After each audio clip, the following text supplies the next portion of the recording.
Nobody on our block expected our quiet suburban Halloween to escalate into something that looked like a cross between a reality TV meltdown and a full-scale emergency evacuation. It all started at Maya's Halloween party, the usual orange lights, tacky spider webs, way too loud playlist. But by 8 p.m., the chaos was already brewing. Someone had spiked the punch so aggressively that a guy dressed as a vampire genuinely believed he could transform, climbed onto the roof, and threatened to fly. Two girls in matching angel costumes got into a dramatic screaming match because one accused the other of copying her holiness.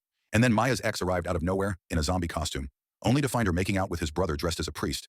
That alone sent the entire living room into a telenovela-level meltdown. But the real insanity was happening outside. A group of Maya's friends had planned Kanainurm, the biggest Halloween prank ever. A full fake house fire. They had everything.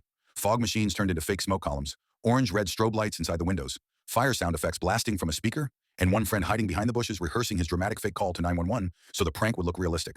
The others were supposed to storm in after 30 seconds, dressed as firefighters, pretending to save everyone and turn the prank into a wild reveal for TikTok. Except they forgot one tiny detail.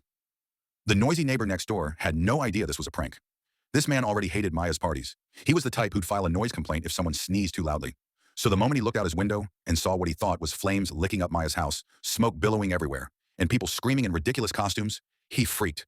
He didn't question anything, didn't blink, didn't check. He dialed Hotchurn Real 911. Instantly. Meanwhile, inside, nobody even knew the prank had started. People thought the fake flames were part of the Halloween decor. But then the real sirens started echoing down the street. Fire engines, police cars, an ambulance, lights flashing, neighbors pouring out of their houses, everyone completely confused. And then, exactly 30 seconds after the real fire truck screeched to a halt, Maya's prank group arrived dramatically, running down the street in thrift store firefighter costumes, carrying plastic axes, yelling, make way, like fools. They stopped dead in their tracks when they saw actual firefighters stepping out of the trucks with real equipment. The look on their faces, priceless. The real firefighters stared back like, are these idiots for real? One of them even muttered, this better be a joke, not knowing it, literally was. The neighbors were screaming, Maya was dizzy, the fake vampire was still on the roof yelling that he could fly, and the real firefighters were trying to extinguish a fire that didn't exist. When they realized they'd been called for a prank, the chief turned so red, he looked like part of the Halloween props. And then the police officer asked, who made the 911 call?